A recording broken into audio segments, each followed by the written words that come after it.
Good morning दोस्तों। आज हम लोग इंट्रोडक्शन टू आईटी सिस्टम के लिए विंटर 2023 का पेपर सॉल्यूशन देखने जा रहे हैं। हम लोग इसमें कुछ टॉपिक है जिसको हम समराइज करेंगे और रिकॉल करेंगे और हम समझेंगे कि क्वेश्चन के अकॉर्डिंगली आपको कितना लिखना है, कितने मार्क्स के लिए क्या करना है। तो आइए शुरू करते हैं।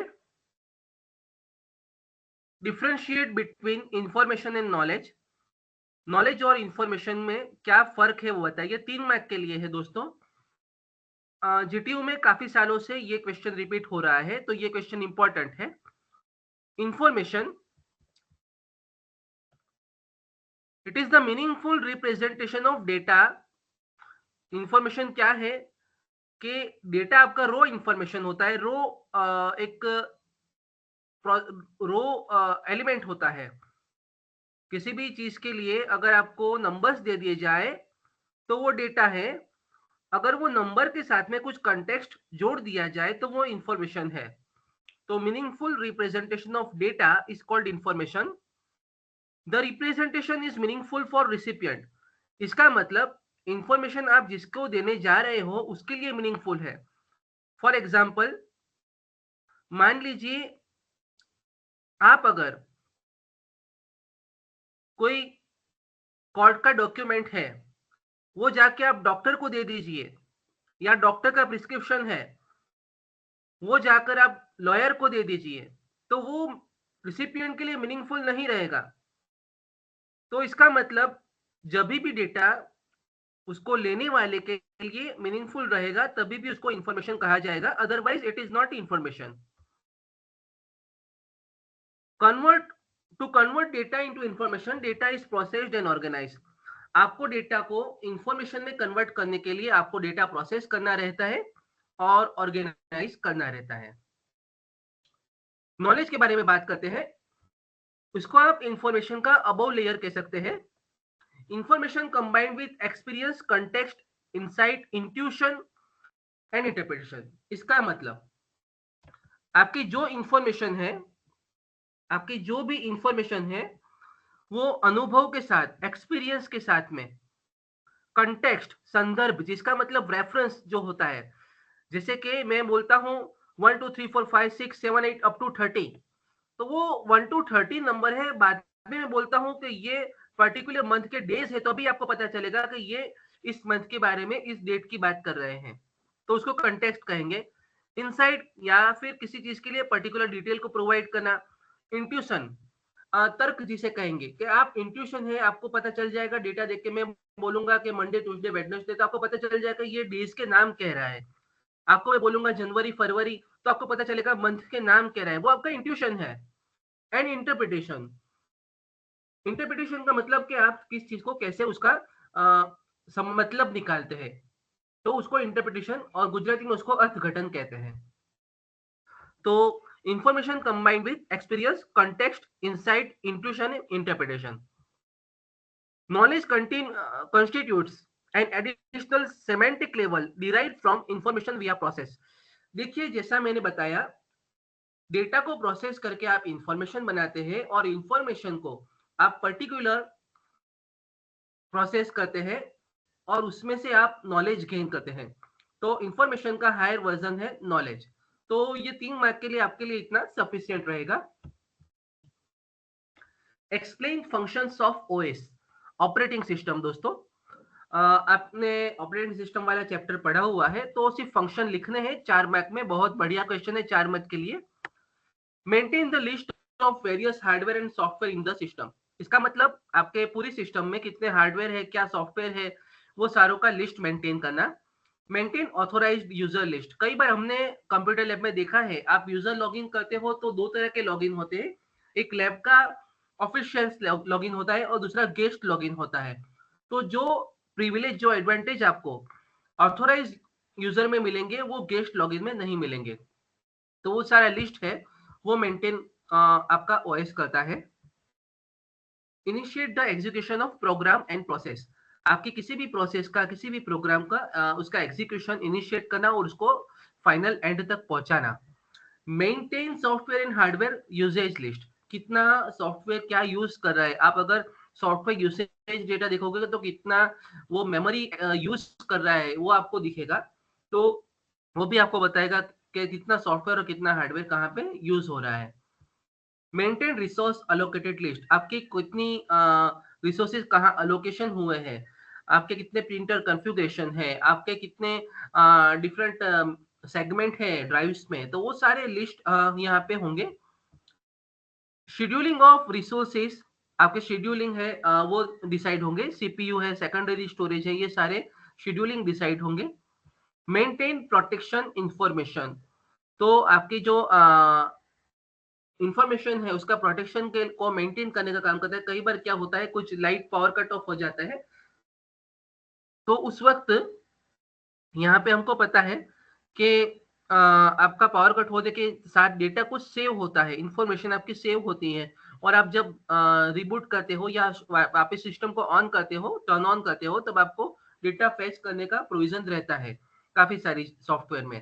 तो ये चीज वो है मेंटेन प्रोटेक्शन इंफॉर्मेशन। और अनऑथोराइज सॉफ्टवेयर से आपको पहले पूछता है, अगर मान लो आप कोई एक्सटर्नल सॉफ्टवेयर इंस्टॉल कर रहे हो तो आपको पूछेगा कि ये सॉफ्टवेयर आपके सिस्टम में चेंज करना चाहता है, तो डू यू अलाउ, तो वो चीज भी प्रोटेक्शन के अंडर आएगी।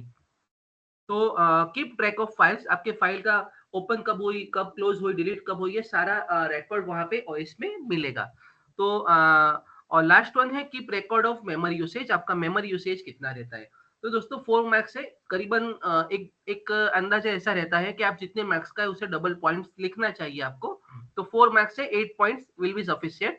तो ये है फंक्शन ऑफ ओएस। ओएस आपका कंप्यूटर के सारे फंक्शंस, सारे प्रोग्राम्स को मेंटेन करती है और यूजर को ऑथोराइज करती है, और काफी सारे अदर फंक्शन फाइल के रेफरेंस में, मेमोरी के रेफरेंस में, प्रोटेक्शन के रेफरेंस में, रिसोर्स के रेफरेंस में ओएस करती है। तो ये हम लिखेंगे। आगे बढ़ते हैं।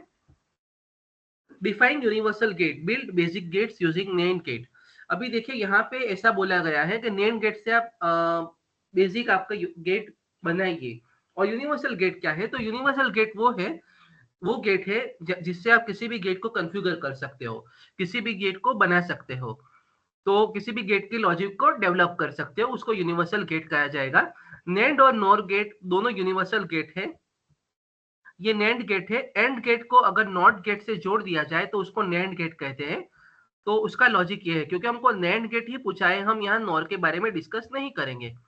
देखिए अगर एंड गेट होगा तो 0 0 पे हमको 0 ही मिलेगा, 0 1 पे भी 0 ही मिलेगा, और 1 0 पे भी 0 मिलेगा। लेकिन यहाँ पे पूरा लॉजिक उलट गया है, क्योंकि यहाँ पे ये डॉट लिखा, बबल लिखा हुआ है, ये नॉट गेट का रिप्रेजेंट करता है। And plus not is equal to nand, ऐसा हम याद रखेंगे। तो पूरा एंड गेट के लॉजिक को कॉम्प्लीमेंट किया गया है। ए डॉट बी बार, देखिए यहाँ पे इसका सिंबल ऐसे रहेगा। तो जब एंड गेट में 0 आता है तो नैंड गेट में आपका 1 आउटपुट आता है। तो ये इसका बेसिक लॉजिक है। अब बेसिक गेट डिफाइन हमको बनाने हैं, तो बेसिक गेट कौन से वो हमको पता होना चाहिए। नैंड, एंड और 3 बेसिक गेट कहेंगे। तो नॉट गेट को बनाते हैं दोस्तों। देखिए नॉट गेट का लॉजिक ये है कि 0 के लिए 1 चाहिए और 1 के लिए 0 चाहिए। इसका मतलब एक ही इनपुट है, तो हम क्या करेंगे, दोनों इनपुट को क्लब कर देंगे और एक ही इनपुट कॉन्फ़िगर करेंगे। तो ये देखिए आप यहाँ पे ये 0 है, तो यहाँ पे बाय डिफॉल्ट आपको आउटपुट 1 मिलेगा, क्योंकि ये एंड प्लस नॉट है। तो ये 0 के लिए यहाँ पे 1 मिलेगा और 1 के लिए 0 मिलेगा। तो सिंपल है बहुत ही, तो ये आपको याद रखना है। आगे बढ़ते हैं।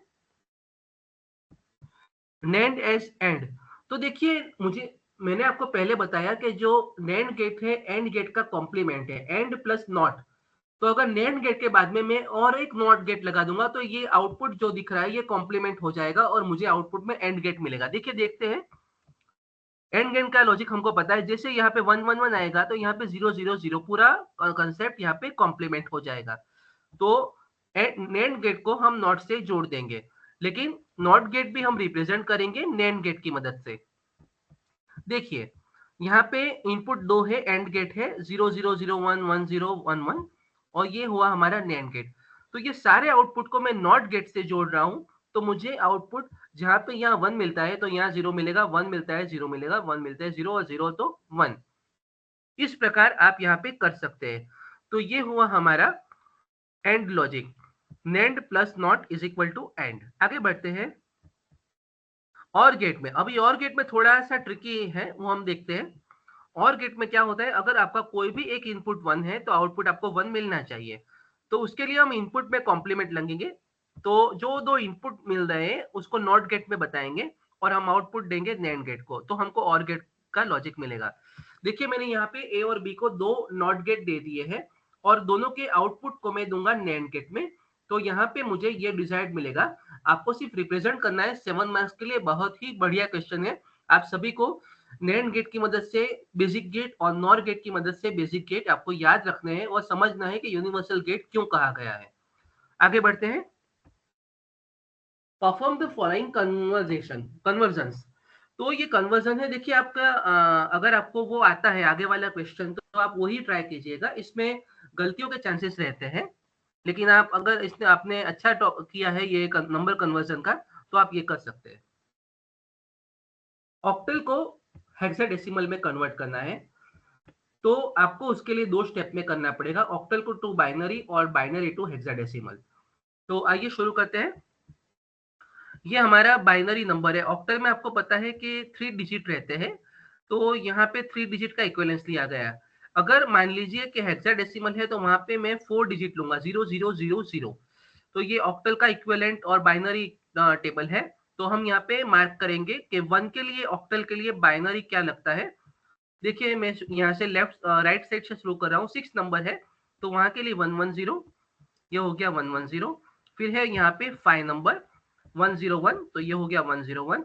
4 के लिए 100 और 1 के लिए 001। तो ये हमारा नंबर हो गया binary, octal to binary conversion. तो इसका मतलब आपका जो ये बाइनरी है वो हमको मिला। अभी ये बाइनरी को हमको करना है हेक्साडेसिमल में। तो हम 4-4 की पेयर बनाएंगे, जैसे मैंने आपको बोला। हेक्साडेसिमल के लिए 4 नंबर की पेयर बनाएंगे, 4 4 4। तो देखिए ऑलरेडी हमको यहाँ पे ये नंबर मिल गया। तो अभी इसका हम टेबल आपको हर बार एग्जाम में ड्रॉ करना है। ये जो मैंने आपको आगे भी इक्विवेलेंट टेबल बताया इक्विवेलेंसी के लिए, ये टेबल एग्जाम में आपको हर बार ड्रॉ करना है। अदरवाइज आप डायरेक्ट अगर आंसर लिखेंगे तो आपको यूनिवर्सिटी में मार्क्स कट जाएंगे। तो ये आपको पता होना चाहिए।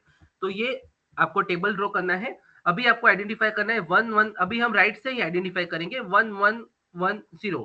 तो ये नंबर यहाँ पे ई है 0010।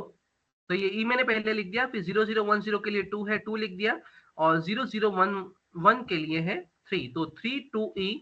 तो आपका ऑक्टल टू हेक्साडेसिमल का आंसर है ये। तो ये पूरी प्रोसेस आपको एग्जाम में करनी है दोस्तों। आप डायरेक्ट अगर मान लीजिए रफ में करके यहाँ पे आंसर लिखोगे तो एग्जामिनर आपके मार्क्स कट कर देगा।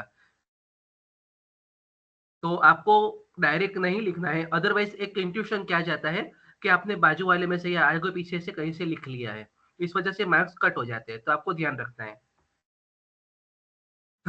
Binary to hexadecimal, binary to decimal हमारा बाइनरी नंबर है। तो यहाँ पे मेथड क्या रहेगा, यहाँ पे वेटेज से मल्टीप्लाई करना रहेगा।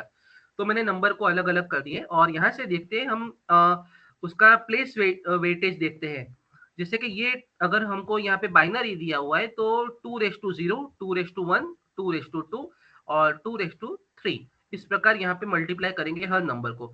2:0 मल्टीप्लाई बाय 1 तो 1 हो जाएगा, 2:1 मल्टीप्लाई बाय 1 तो 2 हो जाएगा। ये 0 है तो इसके साथ में कुछ भी मल्टीप्लाई करो 0 रहेगा, और 1 है उसके साथ में 2:3 तो ये 8 हो जाएगा। अब ये सारे जो नीचे नंबर्स आए हैं, हमने दोस्तों क्या किया, ये सारे नंबर्स को उनके प्लेस वेटेज से मल्टीप्लाई कर दिया। तो यहाँ पे ये सारे नंबर का सम करना है हमको। तो हम देखेंगे 8 + 3 11 होगा। तो डेसिमल नंबर ये 11 के लिए 1011 रहेगा। तो ये बढ़िया क्वेश्चन है 3 मार्क्स के लिए। बेसिकली 3.5 क्वेश्चन करने हैं तो आप करीबन ऐसा समझ सकते हो कि 2.25 मार्क्स का या 2.5 मार्क्स का आप एक आंसर रहेगा। अगर एनी 2 है तो 3.5 का एक रहेगा। ये थर्ड भी दिया हुआ है, तो ये देखते हैं डेसिमल टू ऑक्टल। तो यहाँ पे हमको डिवीजन करना रहेगा, और डिवीजन कैसे करना रहेगा, दोनों के लिए अलग अलग, डेसिमल से पहले वालों के लिए अलग और बाद में वाले नंबर के लिए अलग करना रहेगा। तो 8 में कन्वर्ट करना है तो 8 से डिवाइड करेंगे, 8 3 जा 24 और 0। अभी मैंने 0 रखा है क्योंकि 7 को मैं 8 से डिवाइड नहीं कर पाता, तो मेरा रिमाइंडर यहाँ पे बचा 7। इसको 8 से करेंगे तो 8 3 जा 24 अगेन, और ये हो गया 6, क्योंकि 24 प्लस 6 30 हो जाएगा, तो रिमाइंडर बचा 6, और 8 के लिए यहाँ पे 3 रह जाएगा, क्योंकि ये 3 पूरा रिमाइंडर रहेगा, ये 8 से डिविजिबल होगा नहीं। तो यहाँ से नीचे से ऊपर जाकर ये नंबर मेरे को मिलेगा, ऑक्टल इक्विवेलेंट नंबर किसके लिए, 247 के लिए इक्विवेलेंट नंबर होगा 367, यानी 247 डेसिमल का इक्विवेलेंट ऑक्टल क्या है, 367। अभी पॉइंट के बाद में, डेसिमल के बाद, पॉइंट के बाद की बात करते हैं। 0.38 मल्टीप्लाई बाई 3.04। देखिए यहाँ पे दोस्तों मैं क्या कर रहा हूँ, डेसिमल से पहले का, डेसिमल पॉइंट से पहले का जो नंबर है उसको लिख रहा हूँ 3 वहां पे रिमाइंडर लिखा और यहाँ पे डेसिमल से पहले का नंबर लिखा, और अगेन ये 3 निकाल लिया, तो 0.04 मल्टीप्लाई बाई 8, तो ये हुआ 0.32, तो ये 0 लिख दिया, और 0.32 ये हो गया 2.56, तो ये 2 लिख दिया। 0.56 इंटू 8, देखिए मैं आगे का नंबर निकाल के यहाँ रख रहा हूँ और ये 0 पॉइंट में कन्वर्ट कर रहा हूँ, आपको ये ध्यान रखना है।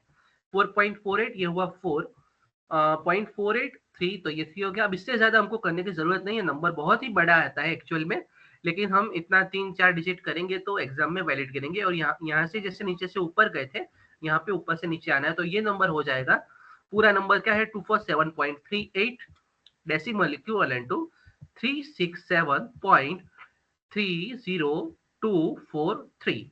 इस प्रकार आपका ऑक्टल कन्वर्जन हो गया। तो दोस्तों ये क्वेश्चन 1 कंप्लीट हुआ। आपने देखा कि ये क्वेश्चन 1 है वो यूनिट 1 और यूनिट 2 में से है, तो आप क्वेश्चन 1 अच्छे से कर पाओगे। तो इसके लिए आपको सारे number system, universal gate specially, और आगे के लिए इंफॉर्मेशन डेटा और सारे जो बेसिक क्वेश्चन हमने मेमोरी वगैरह का, सेकेंडरी मेमोरी, प्राइमरी मेमोरी, वो सारे क्वेश्चन करने रहेंगे। आगे बढ़ते हैं। देखिए यहाँ पे 2 में भी यूनिट 1 का क्वेश्चन आ गया, list out type of memory. तो मेमोरी के प्रकार का टेबल यहाँ पे बना दोगे चलेगा।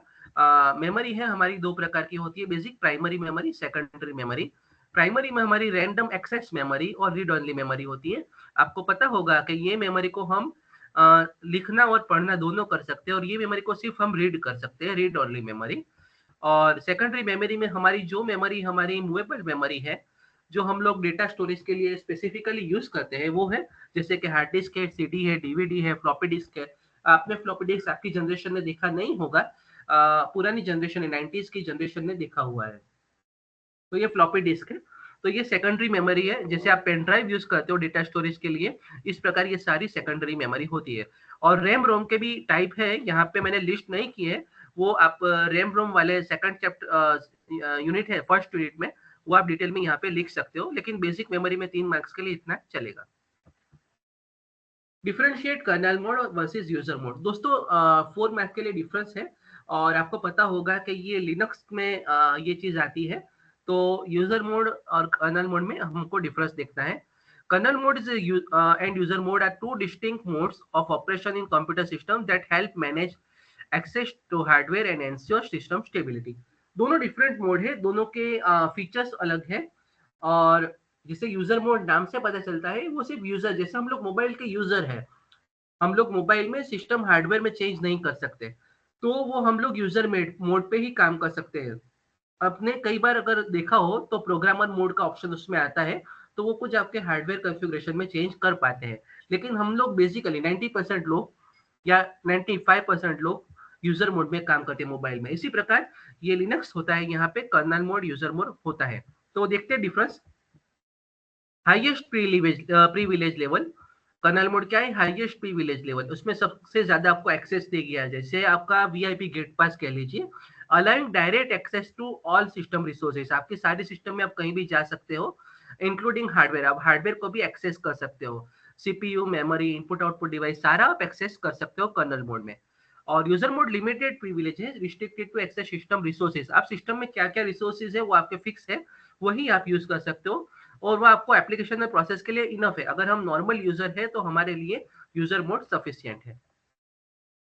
It can access all hardware components directly, including devices and memory. The operating system's core functions are performed in kernel mode.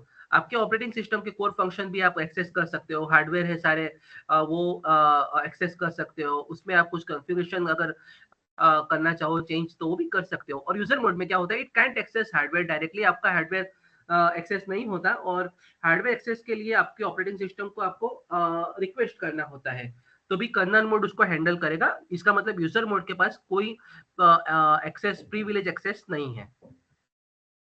Error in kernel mode can be critical. अभी मान लीजिए आप कर्नल मोड में काम कर रहे हैं और आपके कुछ एरर आ गई, तो वो क्रिटिकल हो सकती है, आपके सिस्टम को कोलैप्स भी कर सकती है, सिस्टम क्रैश भी हो सकती है। तो अनरिस्ट्रिक्टेड, अगर मान लीजिए कोई अनऑथोराइज्ड पर्सन आ गया, उसने कर्नल मोड चल रहा था, उसने आपके पीसी को कुछ कर दिया अलग से, तो वो आपका क्रैश हो जाएगा सिस्टम। लेकिन एरर इन यूजर मोड वो सिस्टम सॉफ्टवेयर से रिलेटेड है, तो वो क्रिटिकल नहीं होती इतनी ज्यादा, और लिमिटेड होती है, इंडिविजुअल एप्लीकेशन के रिलेटेड होती है। और कर्नल मोड है runs critical system code and services such edge device driver, interrupt handling and system management. Kernel mode हमारा सिस्टम का कोड है, जैसे कि डिवाइस का कुछ सारे हार्ड ड्राइवर्स होते हैं, हम एक्सटर्नल कोई भी डिवाइस अगर इंस्टॉल करते हैं, उसके ड्राइवर वगैरह होते हैं, तो ये सारे कर्नल मोड में रहते हैं। और runs application code, user mode आपका एप्लीकेशन रन करता है, स्टैंडर्ड प्रोग्राम रन करता है, ब्राउजर से जैसे हम काम करते हैं, तो इस प्रकार काम करेगा। 4 मार्क्स है, 4 टॉपिक ओके है, सफिशिएंट है, आप इतना लिख सकते हो। Question 2C, list out different type of OS, explain any 2 type of OS. यहाँ पे टाइप क्या कहा गया है, आपको ओएस के 7 टाइप्स लिखने हैं, और किसी भी 2 प्रकार की ओएस के बारे में डिस्कस करना है यहाँ पे। बेच OS, time sharing OS, real time OS, distributed OS, network OS, mobile OS और डेस्कटॉप ओएस। बेसिकली ये 7 टाइप्स है, आप सारे ही याद रखो, वो आपके लिए बेहतर है। तो आपको इसके लिए कुछ भी आप आगे का नंबर स्पेलिंग का कोड बना लो या जो भी करो, आपको याद रखना है। 7 मार्क्स है, इसका मतलब इंपॉर्टेंट है।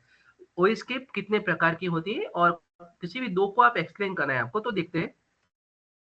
बैच चॉइस, अभी बैच में से पता चलता है कि ये बैच ऑपरेटिंग सिस्टम जैसे हमारे मैन्युफैक्चरिंग प्रोसेस में होता है, तो is a type of operating system where task jobs are grouped. आपको ग्रुप किया गया है आपका टास्क, और वो सारा एक ग्रुप एक ही बार में एग्जीक्यूट होता है, सीक्वेंस में एग्जीक्यूट होता है। एक ग्रुप खत्म हो गया, फिर दूसरा, दूसरा ग्रुप हो गया, फिर तीसरा, इसी वाइज ग्रुप वाइज एग्जीक्यूशन होता है बैच वाइज में। Batch OS was commonly used in early mainframe system where processing power was limited. जहाँ पे आपका प्रोसेसिंग पावर पुराने वक्त में जब लिमिटेड था, तो बैच ओएस में एक वक्त में इतना ही काम। इसी प्रकार एक प्रोसेस, एक पैकेट प्रोसेस हुआ, दूसरा पैकेट प्रोसेस हुआ, इसके अनुसार काम होता है। It is allowed efficient use, उससे यूज एफिशिएंट रहता है। और शेड्यूलिंग ऑफ रिसोर्स, आपका कौन सा रिसोर्सेज कब यूज होगा, वो शेड्यूलिंग कहते हैं उसको, तो वो आपका मैनेज होगा बैच चॉइस में। देखिए यही ओएस स्पेस है, इसका डायग्राम है। ओएस स्पेस बैच मॉनिटर है, कर्नल है, और space for user data and program. तो दोनों के लिए अलग अलग है, एक कर्नल मोड है, एक यूजर मोड है। तो बैच ओएस का एग्जांपल दिया है यहाँ पे, कैसा उसका होता है स्ट्रक्चर। ये रेसिडेंट एरिया होता है, ये ट्रांजिएंट एरिया होता है, क्योंकि यूजर का एरिया चेंज होता रहता है। यूजर जो है, यूजर बदलते रहते हैं, ठीक है। वो आपका कौन सा प्रोग्राम क्या कर रहा है उसके ऊपर है, और ये आपका परमानेंट रहता है। तो ये जॉब 1 जैसे आया, जॉब 2 आया, जॉब 3, हर एक में, हर एक प्रोसेस को वन टाइम में एक ही बैच होगा। जॉब 1 पहले होगा, जॉब 2 पहले होगा, इसको बैच ओएस कहा जाता है। तो बैच ओएस के बेसिकली 2 सेगमेंट होते हैं। OS space batch monitor kernel कहेंगे उसको, और दूसरा है user data and program space. तो ये हो गया बैच ओएस। इसके की फीचर्स देख लेते हैं दोस्तों। 7 मार्क्स का है, तो हमको थोड़ा इसको अच्छे से करना होगा। जॉब शेड्यूलिंग की बात करते हैं दोस्तों। की फीचर्स में जॉब शेड्यूलिंग, आपका कौन सा जॉब कब लेना है वो डिसाइड होगा। Minimum user interaction during the process, एक बार काम कर रहा है तो कोई यूजर से इंटरेक्ट नहीं करेगा, वो पर्टिकुलर बैच के लिए जो काम कर रहा है वो काम करेगा। ऑटोमेटिक जॉब सीक्वेंसेस आपका ऑटो मोड में होता है। एफिशिएंट रिसोर्स यूज, एक बार में एक काम कर रहा है तो एफिशिएंट रिसोर्स यूज हुआ। आपका एडवांटेज देख लेते हैं। Efficient resource using utilization, reduce ideal time, आपका सिस्टम में वो आइडियल मोड में कम रहता है। सुटेबल फॉर रिपीटेड टास्क, एक टास्क अगर बार बार करना है तो उसके लिए ये आपका बैच ओएस अच्छा है। डिसएडवांटेज देखते हैं दोस्तों। लार्ज टर्न अराउंड टाइम, आपका टर्न अराउंड टाइम, सारी प्रोसेस को कंप्लीट करने के लिए, मल्टीपल प्रोसेस को लिए बड़ा टाइम लगता है। डिफिकल्ट डिबगिंग, इसको डिबग करना है डिफिकल्ट रहता है। Problem in one job affects the pending job, मान लीजिए एक जॉब हो रहा है, उसमें कोई प्रॉब्लम आ रहा है, तो पीछे की सारी जॉब्स में उसको इफेक्ट आएगा, क्योंकि वो काम उनका डिले होगा। तो दोस्तों ये हुआ हमारा batch OS. Time sharing OS की दोस्तों बात करते हैं। Time sharing operating system is design to allow multiple user और process to share computing resources of single system simultaneously. इसका मतलब कि आपका जो सिस्टम है वो मल्टीपल यूजर्स के लिए कॉन्फ़िगर किया गया है। तो इससे क्या होता है कि आपके रिसोर्सेज शेयर हो जाते हैं। It is also called multitasking voice. इसका मतलब एक साथ काफी सारे काम कर पाएंगे यहाँ पे। एक ऑपरेटिंग सिस्टम है, सीपीयू है, और वो आपको पता है कि हम एक साथ में हमारे सिस्टम में काफी सारे काम, एक्सेल पे भी काम कर लो, बीपीटी पे भी काम कर लो। अभी मैं यहाँ पे हूँ, मैं ब्राउजर भी मेरा ओपन है, मेरा ऑफिस भी ओपन है, और काफी सारे 2-3 विंडोज ओपन है। डेटाबेस अपडेट अगर बैकएंड में हो रहा है तो वो भी हो रहा है, सॉर्टिंग प्रोग्राम अगर चल रहा है तो वो भी हो रहा है। तो इसका मतलब मल्टीपल टास्क आप एक अलग करते हो, हर के लिए एक मेमोरी आपको आपने शेयर कर दिया है, तो एक एरिया आपने शेयर कर दिया है। तो ये हुआ टाइम शेयरिंग ओएस। तो इसके की फीचर्स है, ये थोड़ा इजी है, मल्टी यूजर कैपेसिटी है इसका, सीपीयू शेड्यूलिंग है, इंटरेक्टिव है ये, और कंकरेंसी एक साथ में काफी सारे काम को जस्टिफाई कर सकेगा। Each user has a list और one separate program in memory. तो हर यूजर के लिए जैसे मैंने आपके डिफरेंट प्रोग्राम का लिस्ट बताया, तो हर प्रोग्राम के लिए मेमोरी आपकी स्पेसिफिक है और डेडिकेटेड है, ऐसा कहेंगे। एडवांटेज, एफिशिएंट रिसोर्स यूज है इसका, रिस्पॉन्सिव टू यूजर, यूजर से काफी रिस्पॉन्सिव है। आगे की जो बैच वॉइस थी वो एक काम करते वक्त दूसरा काम नहीं कर पाती थी, यहाँ पे वो नहीं रहेगा। रिड्यूस्ड आइडियल टाइम, यहाँ पे भी आइडियल टाइम बेसिकली कम ही लगता है। डिसएडवांटेज ये कॉम्प्लेक्सिटी है, काफी थोड़ी कॉम्प्लेक्स हो जाएगी कि काफी सारी सिस्टम को एक साथ में मैनेज कर रही है। प्रॉन टू ओवरलोडिंग, ओवरलोड हो सकता है, काफी सारे आपने विंडोज ओपन कर दिए तो ओवरलोड के चांसेस है। और सिक्योरिटी एंड डेटा प्राइवेसी, कभी कोई सॉफ्टवेयर आपने ऐसा चला दिया जो आपके दूसरे सॉफ्टवेयर का डेटा ले रहा है, तो आपका डेटा प्राइवेसी को प्रॉब्लम हो सकता है। तो दोस्तों ये 7 मार्क्स के लिए आपने क्या किया, ओएस के टाइप कह दिए और 2 ओएस को आपने एक्सप्लेन कर दिया। आगे बढ़ते हैं। देखिए ये आगे के जो सारे क्वेश्चन हैं वो इसी प्रकार रहेंगे आपके, एबीसी ऑब्लिक एबीसी। अगर आप जीटीयू में इसके आंसर लिख रहे हो तो आपको एक ही के एबीसी लिखना है, दूसरे के आप एबीसी लिखोगे। मान लीजिए आपको क्वेश्चन 2 आगे वाला गया, उसका ए आता है और ये क्वेश्चन 2 के बी और सी आते हैं, तो आपने दोनों लिखे, तो दोनों में से जो ज्यादा मार्क होगा वो काउंट होगा, तीनों काउंट नहीं होगा। तो आपको कंसिडर करना है, आपको क्वेश्चन पेपर देखना है, आपको जो मैक्सिमम और वाला, या तो ऊपर के 3 या तो नीचे के 3, इस प्रकार आपको ऑप्शन सिलेक्ट करना है जिसमें आप ज्यादा मार्क्स गेन कर पाओ। आगे बढ़ते हैं। Explain architecture of Linux operating system. 3 marks के लिए बहुत एक्चुअली डिफिकल्ट है, तो लेकिन अच्छा भी है क्योंकि आपको बेसिक ही लिखना है, बहुत ज्यादा नहीं लिखना है। Linux is free operating system. आपका लिनक्स है वो फ्री ऑपरेटिंग सिस्टम है, based on unique standard. It is multilayer multitasking time sharing monolithic kernel. Multilayer multitasking, एक साथ में काफी सारे उसमें लेयर्स है, और मल्टीटास्किंग एक साथ में काफी सारे काम पर टाइम शेयरिंग के बारे में आगे हमने देखा, मोनोलिथिक कर्नल है। There are three basic components of Linux OS: kernel, system library और system utility। देखिए यहाँ पे 3 मार्क के लिए इतना लिखा और मैं डायग्राम करूंगा, एक्सप्लेन करूंगा, तो वो इनफ है। कर्नल, सिस्टम लाइब्रेरी और सिस्टम यूटिलिटी। आपका लिनक्स ओएस जो होता है, बेसिकली देखें यहाँ पे, ये जो सारा है ये सिस्टम यूटिलिटी है। आपका सिस्टम सॉफ्टवेयर है, यूजर प्रोसेस है, यूजर यूटिलिटी है, कंपाइलर्स है, ये यूटिलिटी हो गया आपका। सेकंड है सिस्टम लाइब्रेरी, और थर्ड वन है कर्नल। तो कर्नल में हमारा कर्नल मॉड्यूल आ गया जो हमारे हार्डवेयर और सॉफ्टवेयर दोनों को एक्सेस करे, जैसे हमने आगे बात किया। तो इसी प्रकार इसके टाइप है। तो 3 मार्क के लिए दोस्तों इतना इनफ है, और ये सारा मिला के हो गया कंप्यूटर हार्डवेयर। तो ये आपको ये ड्राइंग करना है और आगे एक्सप्लेन करना है, 3 मार्क्स के लिए इतना सफिशिएंट है। नेक्स्ट क्वेश्चन है, differentiate between open source software and proprietary software. दोस्तों ये तो लॉटरी क्वेश्चन कहेंगे इसको। हम लोग बेसिकली काफी सारे सॉफ्टवेयर कॉलेज में भी यूज करते हैं, तो हमको पता है ओपन सोर्स सॉफ्टवेयर क्या है और प्रोप्राइटरी सॉफ्टवेयर क्या है। तो आपको प्रैक्टिकल लाइफ से ही लिखना है।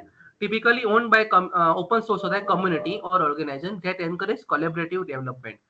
ये ओपन सोर्स सॉफ्टवेयर होता है, वो कैसा होता है कि उसको कोई भी यूज कर सकता है।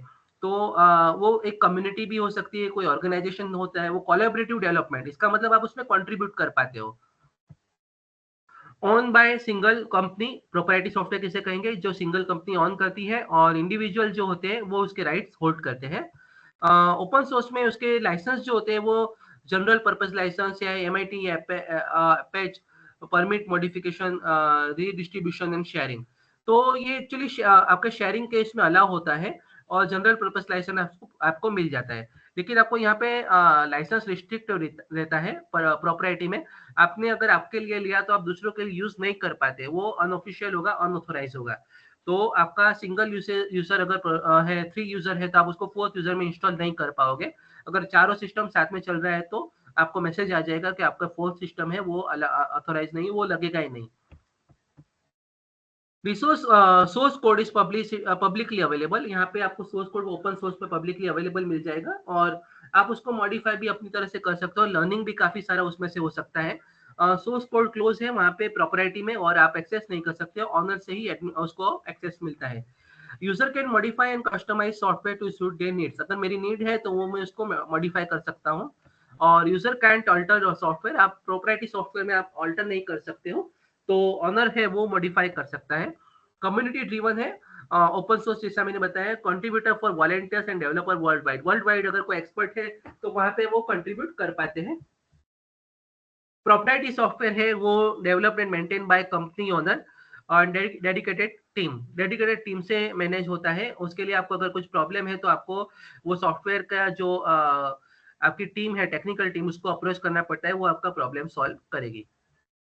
6 है open free to use, distribute through some versions and support services may have cost. इसका मतलब आप उसको यूज कर सकते हो, लेकिन अगर आपको स्पेशल अगर उसमें कुछ रिक्वायरमेंट है आपको उसकी कॉस्ट लग सकती है। लेकिन यहाँ पे तो आप उसको परचेज ही करना पड़ता है मोस्टली, और सब्सक्रिप्शन लेना पड़ता है। एनुअल सब्सक्रिप्शन भी होता है, लाइफ टाइम भी होता है, जिस प्रकार का सॉफ्टवेयर है। User security is transparent. Anyone can inspect the code. Through vulnerabilities may go unnoticed if the community is inactive. इसका मतलब आपकी कम्युनिटी है वो एक्टिव नहीं है और किसी ने माना कि ये ओपन सोर्स है और मेरे प्रोप्राइटरी सॉफ्टवेयर के कंपटीशन में आ रहा है, तो वो आके उसको डैमेज करके चला जाए। ऐसा भी हो सकता है। कब हो सकता है? जब आपकी कम्युनिटी इनएक्टिव है। अगर कम्युनिटी एक्टिव है तो ऐसा कुछ हो रहा है, कोई अटैक हो रहा है, तो वो उसको सेव कर पाएंगे। लेकिन यहाँ पे सिक्योरिटी बहुत ही स्ट्रांग होती है, तो वहाँ पे कुछ भी ऐसे डेवलपर एक्सेस है सबको नहीं मिलता, तो वहाँ पे रिस्क कम रहता है। Linux, Apache, Mozilla, Firefox, Libre Office, ये सारे फ्री ओपन सोर्स कहेंगे इसको।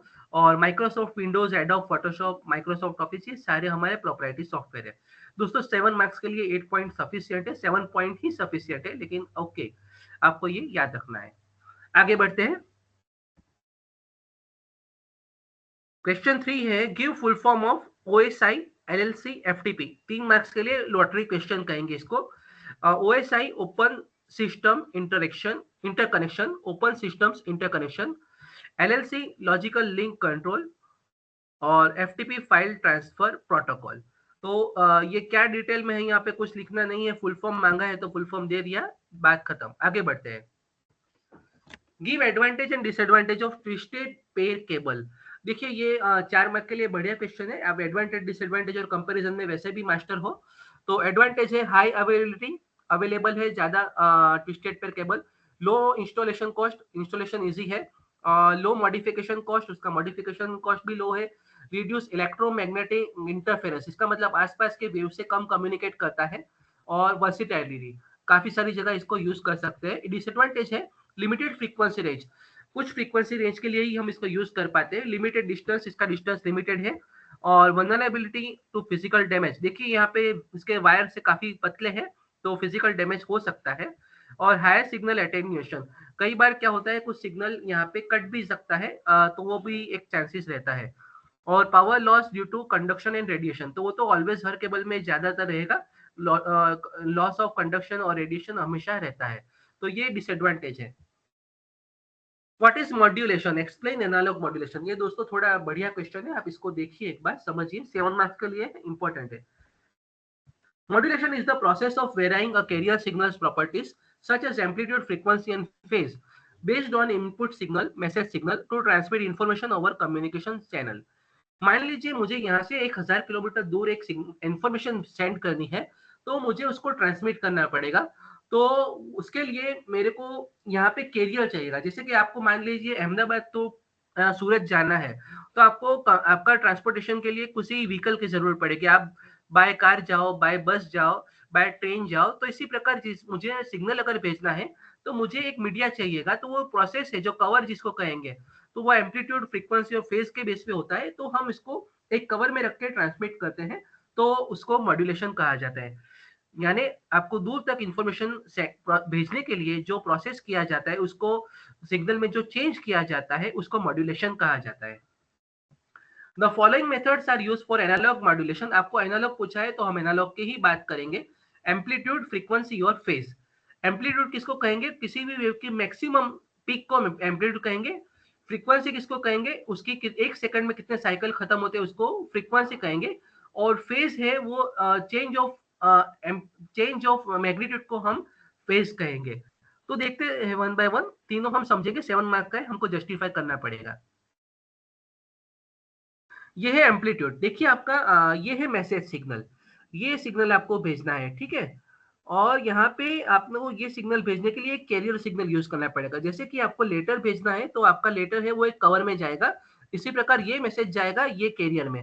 तो ये देखिए यहाँ पे ये कैरियर में इसको मैच कर दिया जाता है। और ये एम्पलीट्यूड मॉड्यूलेटेड सिग्नल ये इसी प्रकार इसी कैरियर में अंदर से जाएगा और आपकी इंफॉर्मेशन सारी ट्रांसमिट हो जाएगी। तो एक होता है मैसेज, दूसरा होता है कैरियर, और इसको हम साथ में भेजते हैं। ये सिग्नल को इसमें मिक्स करके भेजते हैं, तो वो होगा एम्पलीट्यूड मॉड्यूलेशन। द एम्पलीट्यूड और स्ट्रेंथ। एम्पलीट्यूड क्या कहेंगे? ये मैक्सिमम कहते हैं दोस्तों। एम्पलीट्यूड देखिए यहाँ पे ये पीक वैल्यू कहते हैं इसको, पीक वैल्यू। एम्पलीट्यूड किसको कहते हैं? पीक वैल्यू को एम्पलीट्यूड कहते हैं। इसकी पीक वैल्यू ये है, ये देखिए यहाँ पे बताया गया है। The amplitude of the carrier wave is varied in proportion of the amplitude message signal. तो इसका मतलब आपका जो कैरियर वेव है वो इसके अकॉर्डिंगली, मैसेज के अकॉर्डिंगली आपका कैरियर वेव है उसका एम्पलीट्यूड चेंज होगा। देखिए यहाँ पे जितना आपका वेव चेंज हो रहा है तो एम्पलीट्यूड इसका चेंज हो रहा है। ये देखिए मैक्सिमम एम्पलीट्यूड है और ये मिनिमम एम्पलीट्यूड है। तो ये मॉड्यूलेटेड सिग्नल यहाँ पे ट्रांसमिट हो रहा है। तो commonly used as amplitude modulation radio broadcasting. Radio signal हमारा एम कहते हैं, और audio modulation, amplitude modulation simple to implement and can be transmit over long distance. लंबे डिस्टेंस के लिए आप यूज कर सकते हो। Susceptible to noise. अब में नॉइस आ सकता है, इसमें नॉइस के चांसेस रहते हैं। And interface since noise can easily distort the amplitude. आसपास के सिग्नल से इसका कम्युनिकेशन अगर हुआ तो आपकी काफी मैसेज है, काफी इंफॉर्मेशन है, वो लॉस हो सकती है। तो वो चांसेस रहते हैं। तो ये एम्पलीट्यूड मॉड्यूलेशन हुआ। Frequency modulation. देखिए ये सिग्नल है और ये कैरियर सिग्नल है। फ्रीक्वेंसी का मतलब क्या होता है कि ये एक साइकिल को कितने वक्त में उसको उसके पैटर्न को रिपीट करता है। देखिए यहाँ पे ये जल्दी जल्दी होता है, यहाँ पे ये स्लो होता है। तो ये दोनों को मिक्स कर दिया तो ये फ्रीक्वेंसी मॉड्यूलेशन हुआ। तो ये फ्रीक्वेंसी को चेंज करके भेजा जाता है। The frequency of the carrier wave is varied. आपका जो कैरियर वेव है उसकी फ्रीक्वेंसी को चेंज किया जाता है।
वापस एक बार देखते हैं।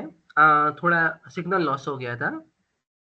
फ्रीक्वेंसी मॉड्यूलेशन में क्या होता है? आपका जो कैरियर वेव होता है, कैरियर वेव के हम फ्रीक्वेंसी को मॉडिफाई करते हैं, फ्रीक्वेंसी को वेरी करते हैं। ये आपका मैसेज है और ये फ्रीक्वेंसी है। मैसेज के अकॉर्डिंगली कैरियर की हम फ्रीक्वेंसी को मॉडिफाई करते हैं, उसको फ्रीक्वेंसी मॉड्यूलेशन कहा जाता है। और फ्रीक्वेंसी मॉड्यूलेशन रेडियो ब्रॉडकास्टिंग में यूज होता है। वहां पे एम्पलीट्यूड मॉड्यूलेशन था आगे, और ये फ्रीक्वेंसी ऑडियो और वीडियो ट्रांसमिशन के लिए ये वाइडली यूज होता है। और यहाँ पे नॉइस इंटरफेरेंस जो आगे था वो चांसेस कम हो जाते हैं और साउंड क्वालिटी बढ़िया आती है और requires more bandwidth than amplitude modulation. और एम्पलीट्यूड मॉड्यूलेशन से अच्छी बैंडविड्थ इसमें मिलती है, और लेकिन ये थोड़ा इम्प्लीमेंट करने के लिए कॉम्प्लेक्स है।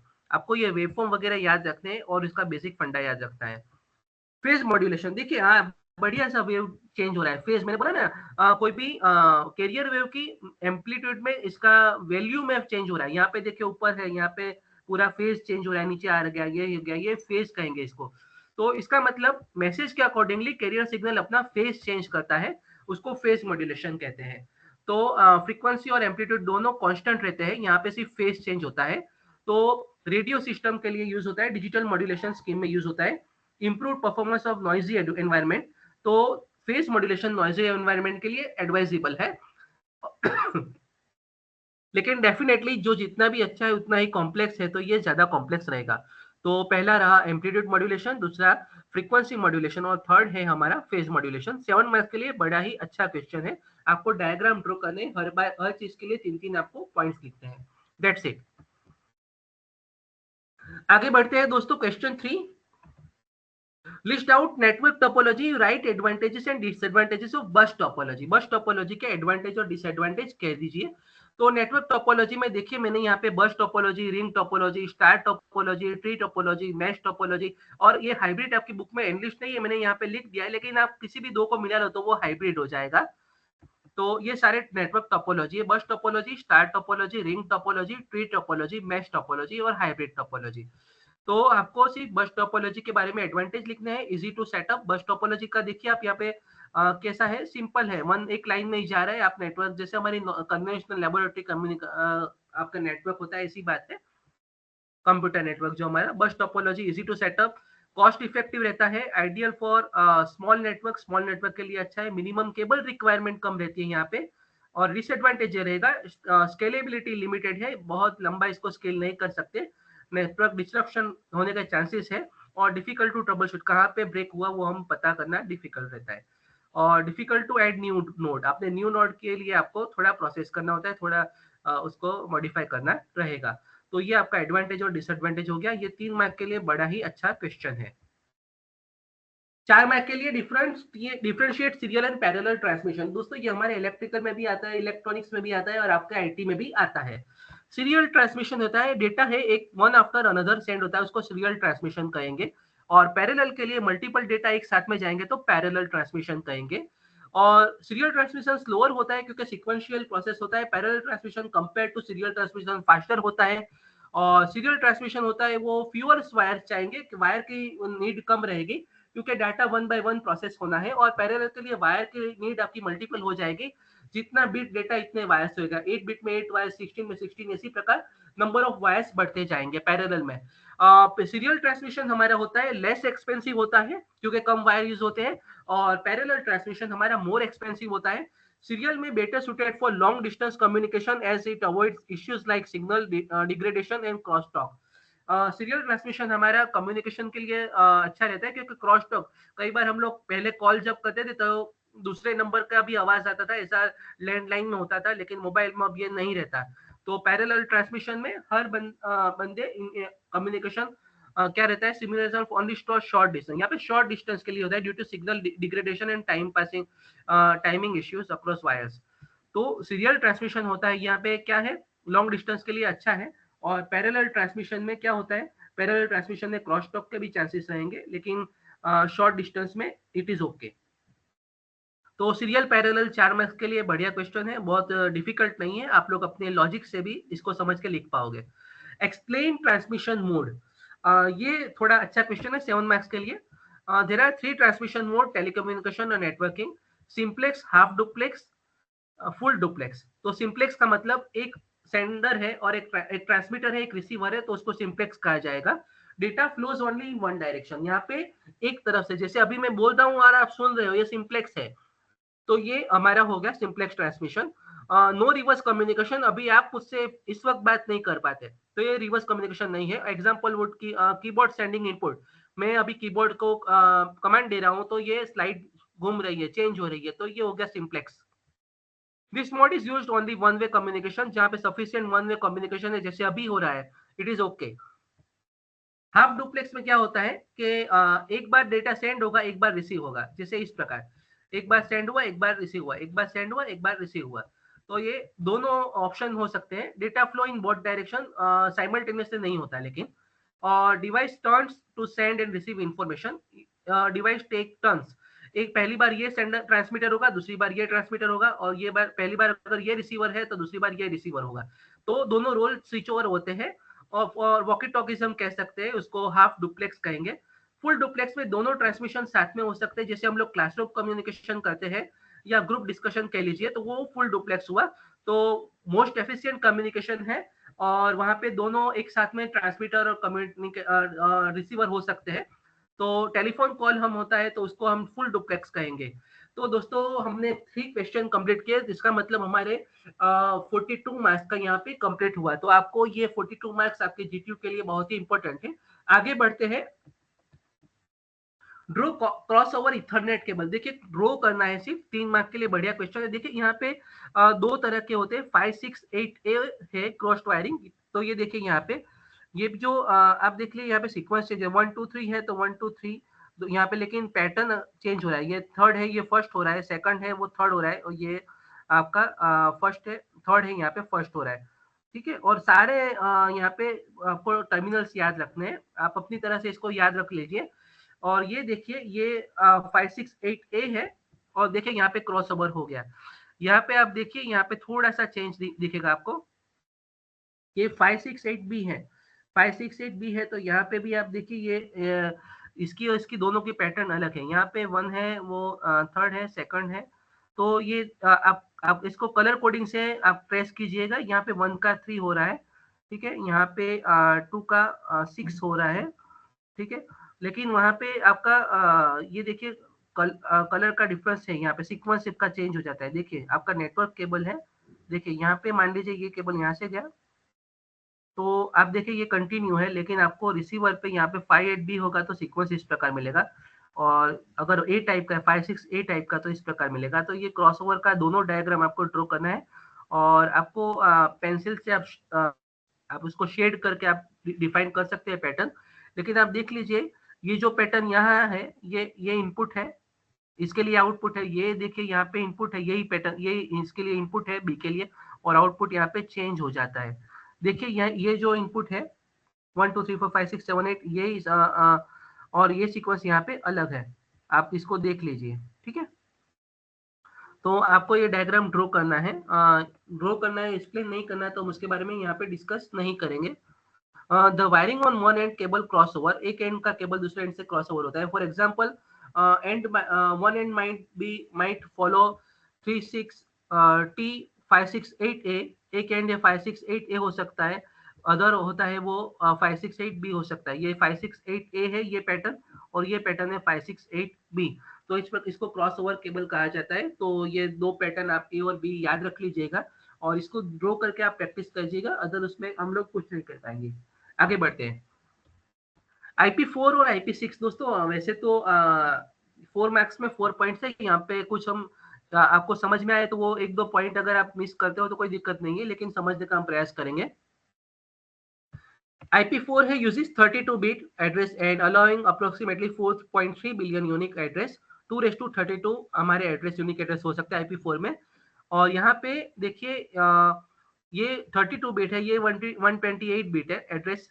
तो supporting 340 through undecillion 3.4 into 10⁻36 unique address. देखिए दोनों को कंपेयर कीजिए, दोनों में काफी बड़ा फर्क है। ये 3.4 इंटू 10⁻36 है, ये 4.3 बिलियन है। इसका मतलब IP6 में हमको ज्यादा एड्रेस मिलेंगे। Address is represented in dotted decimal, यहाँ पे डॉटेड डेसिमल में एड्रेस मिलते हैं 192.168.11। जो हमारी कन्वेंशनल हमारी कंप्यूटर लैब में जो आपको एड्रेस दिखेंगे वो IP4 मोस्टली है। और यहाँ पे एड्रेस इस प्रकार होंगे, तो काफी सारे, क्योंकि इतने सारे नंबर्स बनाने 3.4 इन 10⁻36, तो इसी प्रकार नंबर होंगे। Address is represented in हैग्स and separated by columns, यहाँ पे कॉलम से एड्रेस हमारे सेपरेट होते हैं, और हैग्स नंबर्स काफी सारे यूज होते हैं। तो देखिए यहाँ पे ए है, ई है, बी है, डी है, तो हेक्स और डिजिट्स दोनों के कॉम्बिनेशन से नंबर्स एड्रेस बनते हैं यहाँ पे। Header is 20 to 60 bytes long and contains 12 fields. It's less complex but often needs additional processing for options. यहाँ पे हीडर होता है वो 20 to 60 बाइट्स का होता है, 12 फील्ड का होता है, कॉम्प्लेक्स कम है। ये हीडर है 40 बाइट्स का होता है, यानी इसका मतलब ये ज्यादा प्रोबेबिलिटी है यहाँ पे नंबर्स मिलने की। एंड प्योर फील्ड है, यहाँ पे फील्ड भी कम है। Which simplify the processing and improves efficiency. इसकी एफिशिएंसी ज्यादा है। ऑफन रिक्वायर्स मैनुअल कॉन्फ़िगरेशन, ये मैनुअल कॉन्फ़िगरेशन होगा और ये आपका मोस्टली ऑटो कॉन्फ़िगरेशन होगा without DHCP server. Dynamic host configuration protocol यहाँ पे IP4 में यूज होगा, IP6 में यूज होगा नहीं। और ये दो दो तो याद रहेंगे, it can't support real time application और it supports real time application, no security on at network layer, और यहाँ पे नेटवर्क सिक्योरिटी प्रोवाइड करता है। तो IP4 और IP6 का आपको कंपेरिजन याद रखना है दोस्तों। Question 4C, draw neat and clean figure of OSI model and write functionality of physical layer and data link layer। तो इसको समझेंगे दोस्तों। देखिए OSI मॉडल है, तो आपका यहाँ पे देखिए ये डायग्राम ड्रॉ करना है आपको। डायग्राम में आपने क्या है, physical, data link, network, network transfer, transport, session, presentation, application, ये आपके 7 लेयर्स हो गए, एप्लीकेशन प्रोटोकॉल हो गए। और यहाँ पे आप देखिए ये सारे कौन से प्रोटोकॉल से कौन सी चीज काम करती है वो यहाँ पे लिखा हुआ है। तो ये आपको डायग्राम ड्रॉ करना है। ये कम्युनिकेशन किस प्रोटोकॉल से होगा वो सारे लेयर के लिए लिखा हुआ है। तो ये आपको डायग्राम ड्रॉ करना है, ठीक है। तो इसको फिजिक्स, इसके यहाँ पे क्वेश्चन पूछा हुआ है ओएसआई मॉडल के लिए ड्रॉ करो, तो आपको ड्रॉ करना है। और आपको क्या करना है, यहाँ पे फंक्शनलिटी ऑफ फिजिकल लेयर और डेटा लिंक लेयर दोनों का लिखना है। चलो, physical layer is lowest layer of the OSI open system interconnection model.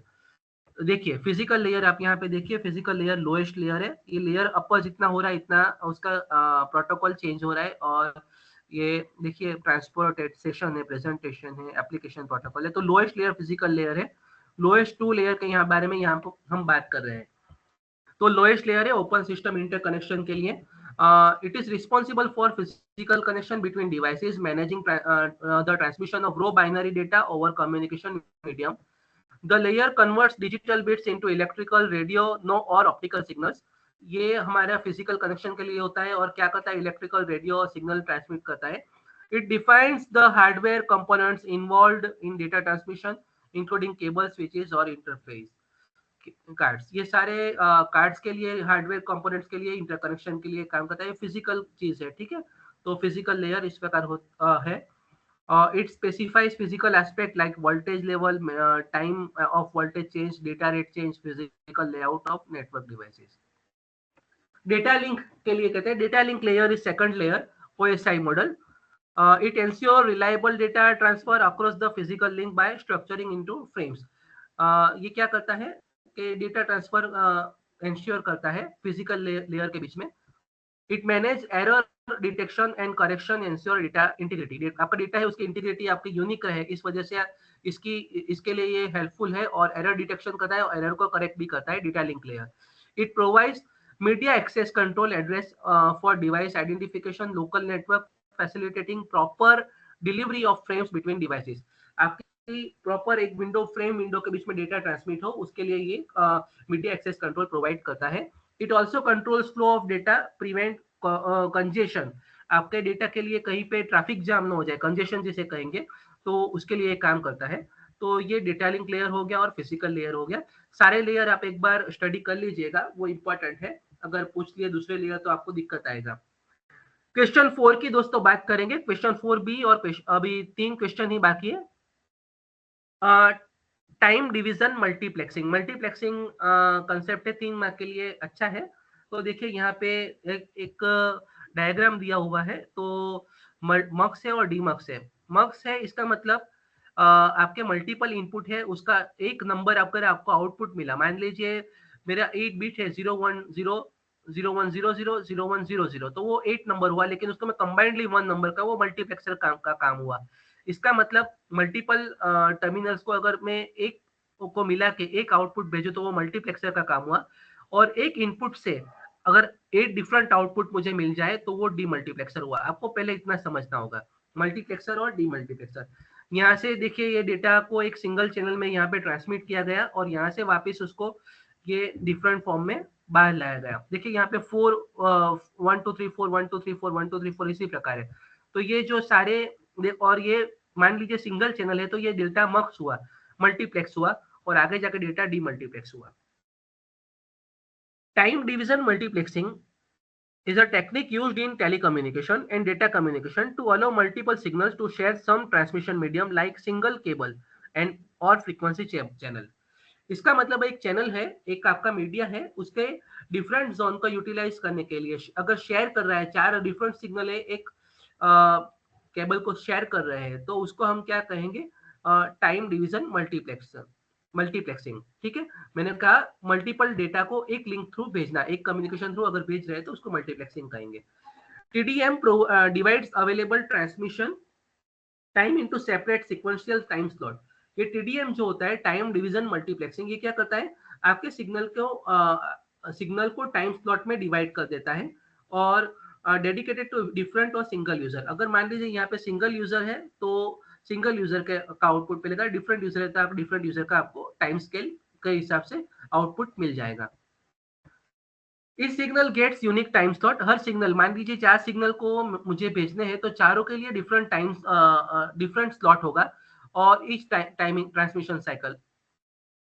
During time slot, the signal has exclusive access to the entire bandwidth of the channel. एक time slot में एक signal को पूरा बैंडविड्थ मिल जाएगा, दूसरे time slot में दूसरे signal को, तीसरे टाइम स्लॉट में तीसरे सिग्नल को, चौथे में चौथे सिग्नल को।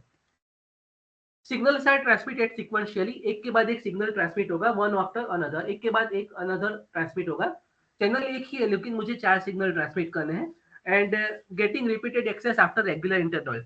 एक इंटरवल के बाद में वो अपने आप को रिपीट करेगी, वो जो चैनल होगा वो चैनल को एक सिग्नल एक टाइम इंटरवल के बाद में यूज कर पाएगा। This make it appear as a through multiple signal are being transmitted simultaneously. तो आपको पता नहीं चलेगा, वो फ्रीक्वेंसी फ्रैक्शन ऑफ सेकंड होगा तो आपको ऐसा लगेगा साथ में ही ट्रांसमिट हो रहा है, लेकिन ऐसा नहीं होता। TDM can be classified as synchronous और असिंक्रोनस टीडीएम। इसके बारे में डिटेल आपको नहीं रही है, 4 मार्क्स का है तो आपको सिंक्रोनस और असिंक्रोनस मैं यहाँ पे एक्सप्लेन नहीं करूंगा। सिंक्रोनस का मतलब फिक्स टाइम स्लॉट है और एसिंक्रोनस का मतलब है अलग अलग उनके टाइम है वो सिग्नल के हिसाब से वेरी होंगे। TDM is widely used in digital communication such as telephone networks carrying multiple phone calls over single lines and digital audio system. तो ये वाइडली यूज होता है टेलीफोन नेटवर्क्स वगैरह में जहाँ पे एक के बाद एक कम्युनिकेशन हो सकता है और डिजिटल ऑडियो सिस्टम में भी हो सकता है।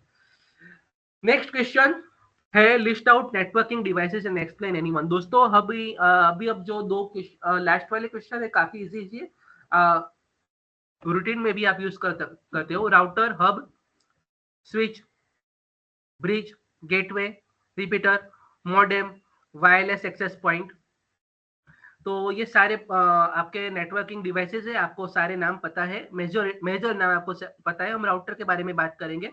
राउटर हमको पता है, वाईफाई के लिए हम लोग लगाते हैं, इंस्टॉल करते हैं। Router is a device connects multiple networks and direct data packets between them. तो जैसे हमारा वाईफाई राउटर है वो यही काम करता है, तो हम काफी सारे सिस्टम इससे कनेक्ट कर सकते हैं। It operates network layer OSI model पे काम करता है। It's often used connect local network to the internet. Local area network में इसका ज्यादा यूज होता है। Routers analyze destination IP address of incoming data packets, determine the best route forwarding them. Router जितना स्ट्रॉन्ग है उतना आपका नेटवर्क स्ट्रॉन्ग रहता है। Send packets to the next appropriate network to our device. आप देखिए कि अगर आपका घर में राउटर है तो आपने बाजू में अगर पासवर्ड नहीं दिया तो वो नहीं जाएगा डेटा आपका, तो इसका मतलब वो आईपी एड्रेस वेरीफाई करता है, उसकी वजह से आपका पर्टिकुलर जो डेटा है वो जहां जाना चाहिए वही जाता है, अदर उसका अनऑथोराइज यूजर उसका यूज नहीं कर पाते। बस ये एक ही है, 4 मार्क के लिए सफिशिएंट है। आगे बढ़ते हैं। What is computer network? Explain types of computer network. Computer network क्या है और उसके प्रकार बताइए।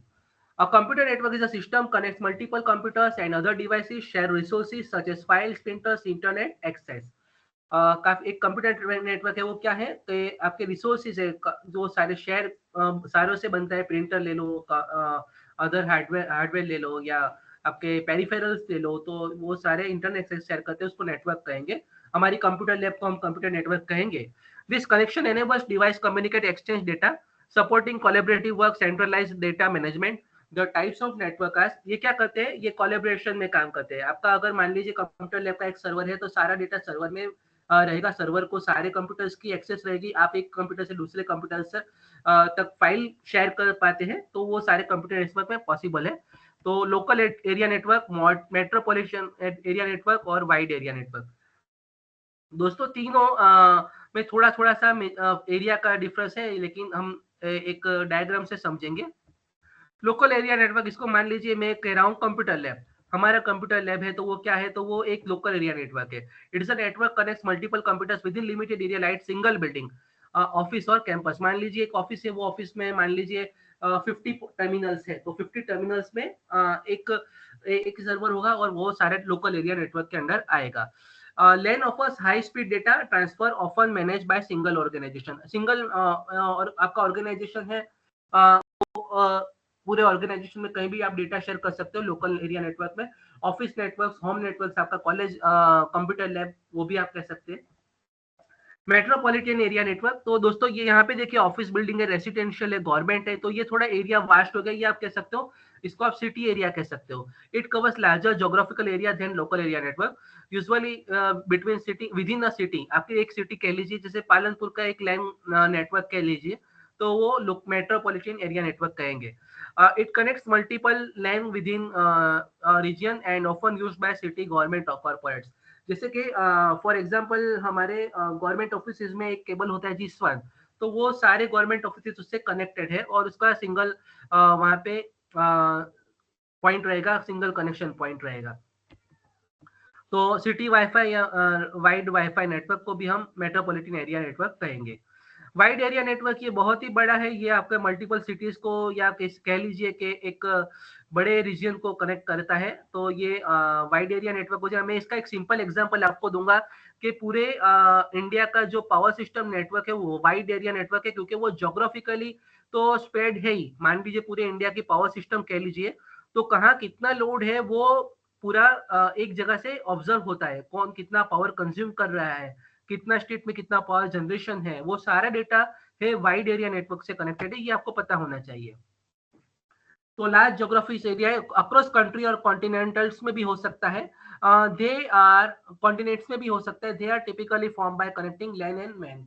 सारे लैन और मैन कनेक्ट कर दो, तो मैंने जैसा बताया कि पूरी इंडिया में पावर सिस्टम का जो नेटवर्क ऑब्जर्वेशन हो रहा है वो आपका जो कितना कहाँ पे जनरेशन है, कहाँ पे लोड है, क्या है, तो वो सारा एरिया वाइड एरिया नेटवर्क के अंदर हो रहा है। आगे बढ़ते हैं, अब दो ही क्वेश्चन। दिस इंटरनेट इटसेल्फ, तो इंटरनेट आप देख लीजिए, इंटरनेट एक्सेस सारी जगह पर है हमारा। टेलीकम्युनिकेशन मान लीजिए BSNL का नेटवर्क, जियो का नेटवर्क, तो वो सारा वाइड एरिया नेटवर्क के अंडर आएगा, सारा एक ही साथ में जुड़ा हुआ है। अभी हमारे लास्ट थोड़े क्वेश्चन बाकी, लास्ट क्वेश्चन 5 का, तो हम देख लेंगे इसको। Explain the need of information security. Information security की जरूरत क्या है, तो सबको पता है, is essential to protect sensitive data. आपका डेटा अगर सेंसिटिव है तो उसको प्रोटेक्ट करना है। एंड एंश्योर इंटीग्रिटी, आपका डेटा है वो यूनिक रहे, वो कहीं कहीं पे भी डेटा ब्रेक ना हो, डेटा की इंटीग्रिटी रहे, स्वायत्त रहे, जैसे हिंदी में हम कहेंगे। कॉन्फिडेंशियलिटी, आपके डेटा की प्राइवेसी रहेगी। और अवेलेबिलिटी टू द इंफॉर्मेशन, आपको जब चाहिए वो डेटा आपको एक्सेस करें तो आपको तो अवेलेबल होना चाहिए। आपके लिए वो डेटा अगर कॉन्फिडेंशियल है तो वो आपके लिए अवेलेबल होना चाहिए, दूसरों के लिए नहीं। तो some aspects are listed below. Data protection, data privacy, cyber crime prevention, government regulation compliance, IPR protection. ये आईपीआर दोस्तों क्या है, ये प्लाज्मा रिसर्च सेंटर नहीं है, ये है ये हमारा पेटेंट है, इंडियन, ये हमारा पैटर्न प्रोटेक्शन है। मान लीजिए कि आपका आपने कोई डेटा कोई काम किया है, तो वो काम अगर मान लीजिए आपने पेटेंट किया है, तो वो आपका प्रोटेक्शन, आपका राइट्स है उसका। तो वो पेटेंट जो होता है वो गवर्नमेंट ऑफिस में रजिस्टर होता है, ये उसकी बात है।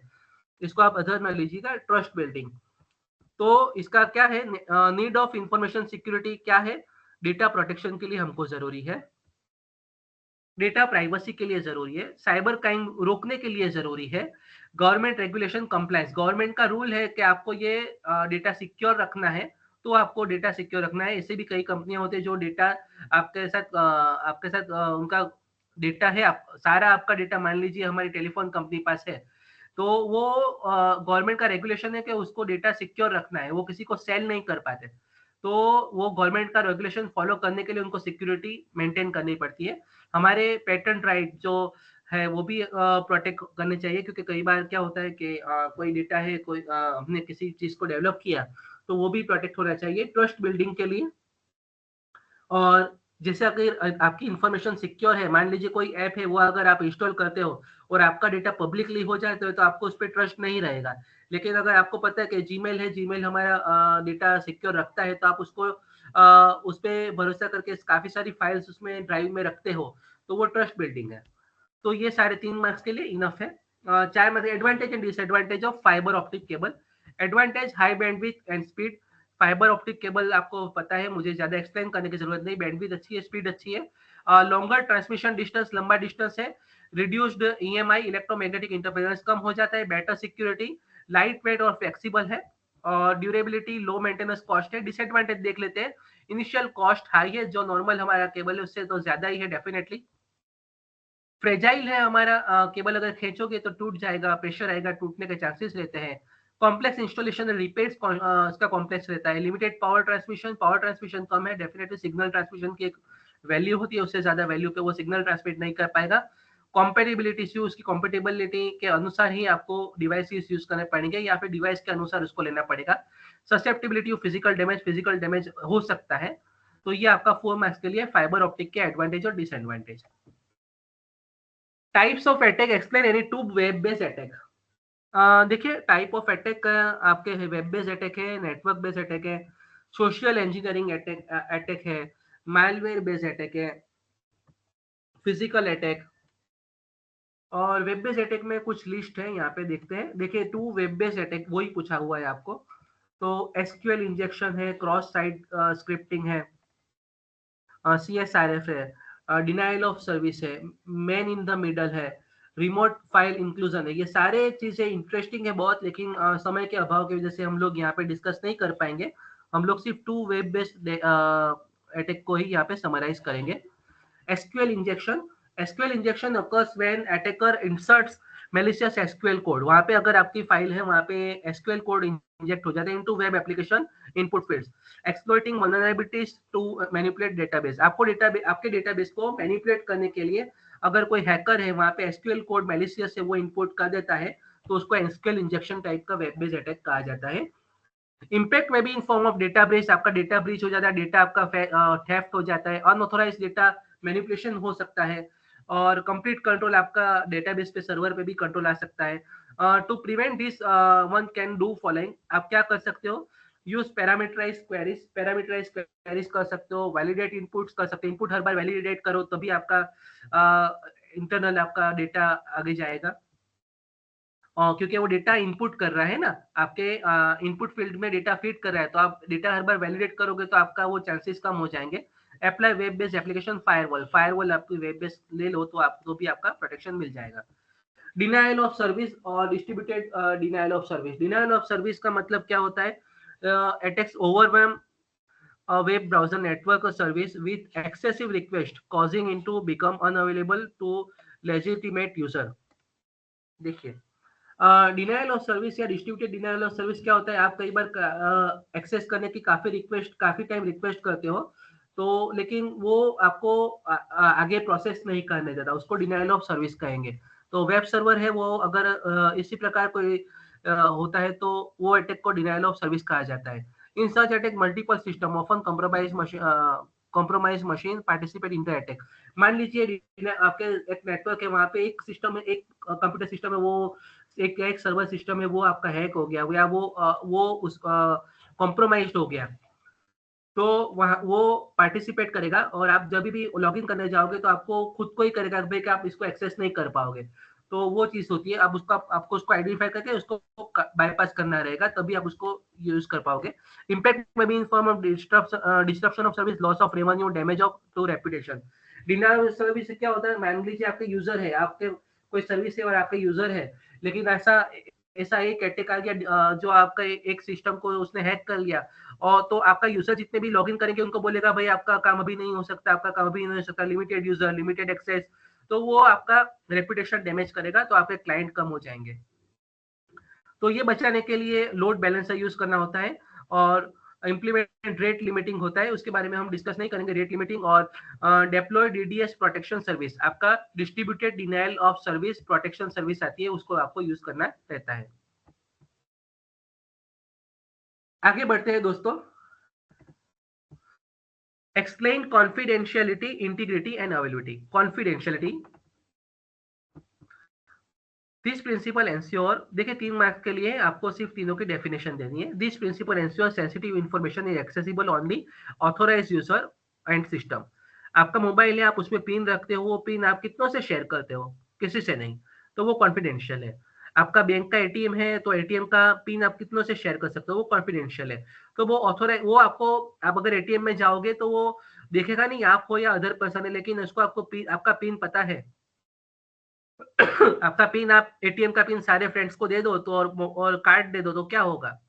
तो ये वही चीज है कि आपका डेटा है कॉन्फिडेंशियल रहने के लिए, ऑथोराइज यूजर को अलाउ करने के लिए कॉन्फिडेंशियलिटी जरूरी है। Protecting confidentiality involve restricting access through methods like encryption, authentication और एक्सेस कंट्रोल।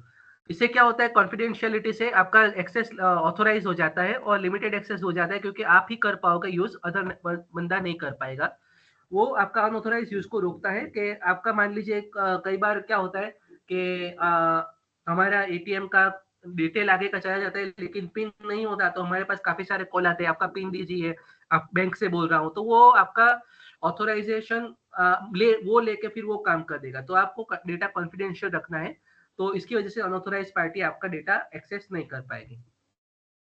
इंटीग्रिटी, इंटीग्रिटी माटे इसका मतलब डेटा की intactness, data should be perfect. Integrity focus on maintaining accuracy and reliable data, आपका डेटा है एक्यूरेट होना चाहिए, रिलायबल होना चाहिए। It ensure information not to be altered, आपके इन्फॉर्मेशन ब्रेक नहीं है कहीं भी, टेम्पर्ड नहीं है, और डिस्ट्रॉय अनऑथोराइज पार्टी ने आपकी जो डेटा है, इंफॉर्मेशन है, उसको ब्रेक नहीं किया है। Integrity is protected by method such as hashing, checksums, version control with the help detect prevents on unintended change to data। आपकी इंटीग्रिटी है वो काफी सारी चीजों से आप उसको प्रोटेक्ट कर सकते हो, तो वो आपको करना रहता है। हैशिंग है, चेकसम्स है, वर्जन कंट्रोल, ये सारी मेथड्स है, इसके बारे में हम यहाँ पे डिस्कस नहीं करेंगे। अवेलेबिलिटी, वो इंफॉर्मेशन अवेलेबल किसको होनी चाहिए, ऑथोराइज को ही होनी चाहिए। मान लीजिए कि फॉर एग्जाम्पल आपके मार्क्स है वो किसको अवेलेबल होने चाहिए, आपकी हॉल टिकट है किसको अवेलेबल होनी चाहिए, आप कब एग्जाम देने कौन से सब्जेक्ट की जाओगे, वो आपको अवेलेबल होनी चाहिए। तो ये प्रिंसिपल क्रुशियल है वो सर्विस डिस्ट्रप्शन को रोकने के लिए। Availability typically achieved through redundancy, load balancing, and disaster recovery plans, as well as protecting system against denial of service attacks, other disruption। आगे जो हमने डिनायल सर्विस देखा, तो उसके द्वारा हम अवेलेबिलिटी को लिमिटेड कर सकते हैं, आपके लिए ही इसको कर सकते हैं। तो लोड बैलेंसिंग और अदर पार्टी उसमें इन्वॉल्व ना हो, जितने ऑथोराइज लोग हैं उतने ही इन्वॉल्व होने चाहिए, अदर इन्वॉल्व नहीं होने चाहिए, उससे आप अवेलेबिलिटी इंश्योर कर सकते हो। ये क्वेश्चन है, 3 आईपी एड्रेस दिए हुए हैं, आपको इनके टाइप देने हैं, लेकिन इसके लिए मैं यहाँ पे एक समराइजेशन कर देता हूँ। ये आपको जानना है कि कौन सा आईपी का क्लास है, तो आपको देखना है कि उसके फर्स्ट ऑक्टेट जो है ये 192.123.190.10, तो उसपे से आप आइडेंटिफाई कर सकते हो। देखो 0 से अगर 1 to 7 है, पहले 3 डिजिट या 2 डिजिट, तो क्लास ए जाएगा। 1 अप टू 128 से 191 है तो क्लास बी जाएगा। 192 से 223 है तो क्या होगा, क्लास सी होगा। इसी प्रकार आपका यहाँ पे चेंज होता है, देखिए 223, ये 224 से 239, ये 240 से 255, आप ऐसे याद रखिएगा। तो देखिए यहाँ पे 192 है तो मुझे यहाँ पे दिख रहा है ये क्लास सी है, देखिए क्लास सी है यहाँ पे 192 से। ये है 123 है तो ये क्लास ए हो जाएगा। ये 190 है तो ये क्लास बी हो जाएगा, और ये 10 है तो अगेन क्लास ए हो जाएगा। तो ये कुछ बड़ा काम नहीं है, लेकिन आपको याद रखना है, इसके बारे में हम ज्यादा डिस्कस नहीं करेंगे। क्रिप्टोग्राफी, क्रिप्टोग्राफी का सिंपल मतलब है किसी का चीज को कोड करके रखना, कि उससे उसका एक्सेस लिमिटेड, जो आपका कोड जानता हो उसी को वो ही बंदा एक्सेस कर पाएगा। इसका सिंपल इतना मतलब हुआ। 7 मार्क्स के लिए दोस्तों, cryptography is a science securing information by transforming it so that only authorized parties can access the understand it. आप मान लीजिए किसी बंदे को ऐसा कहो कि ए फॉर 0B41C4 इसी तरह 26 अल्फाबेट को कर दिया और आपने एक नंबर भेज दिया, तो उससे वो उसका आपका मैसेज एनक्रिप्ट हो जाएगा, तो उसको क्रिप्टोग्राफी कहा जाएगा। डेटा प्रोटेक्शन के लिए, कम्युनिकेशन के लिए, और जहाँ भी कॉन्फिडेंशियलिटी हो, इंटीग्रिटी हो, या ऑथेंटिसिटी वेरीफाई करनी हो, या अश्योर करनी हो कि ऑथेंटिक बंदा ही आपका मैसेज पढ़ पाए, तो क्रिप्टोग्राफी का यूज किया जाता है। ये evolved from ancient ciphers highly complex mathematical algorithm get secure digital information today. ये कब, ये एंशिएंट टाइम में जब डेटा इंश्योर की बात है, और मिलिट्री एप्लीकेशन में भी काफी सारा इसका यूज हुआ है। तो main components of cryptography, encryption, decryption और कीज। तो डेटा एनक्रिप्ट करना है, डेटा डिक्रिप्ट करना, और इसकी कीज की मदद से डेटा एनक्रिप्ट करना, और हैश फंक्शन, डिजिटल सिग्नेचर्स, ये सारे इसके कंपोनेंट्स हैं दोस्तों। डिजिटल सिग्नेचर्स, एनक्रिप्शन के बारे में बात करते हैं दोस्तों। क्रिप्टोग्राफी के कंपोनेंट से वन बाय वन देखेंगे। This process scrambles data into coded form. जैसे मैंने बोला कि 2 4 3 आई, अगर मान लीजिए मैंने एक डिक्शनरी बनाई है, मैंने क्या 2 for I, 3 for love, 4 for India, तो आई लव इंडिया का होगा 2 3 4 ऐसा। तो मैंने 2 3 4 भेजा, उसको पता चलेगा कि आई लव माई इंडिया, तो वो एनक्रिप्ट किया डेटा, वो मैं सामने वाले को बोलूंगा कि 2 3 4, तो आई लव माई इंडिया, तो वो डेटा एनक्रिप्ट हो गया। मैं 2 3 4 बोलूंगा, सबको पता नहीं चलेगा, तो वो डेटा एनक्रिप्ट हो गया, वो करेक्ट कोड से उसको डिकोड कर पाएंगे, तो डेटा एनक्रिप्शन उससे कहा जाता है। आपकी इंफॉर्मेशन ट्रांसमिशन के दरमियान ये प्रोटेक्ट रहती है, एनक्रिप्शन उसे कहा जाता है। डिक्रिप्शन की बात करेंगे, तो सामने अगर 2 3 4 का मतलब पता है तभी उसको रिवर्स कर पाएंगे। Cipher text back into readable data, ये साइपर टेक्स्ट एक ये कोडेड फॉर्म होता है, उसको साइपर टेक्स्ट कहा जाता है, आपको पता होना चाहिए।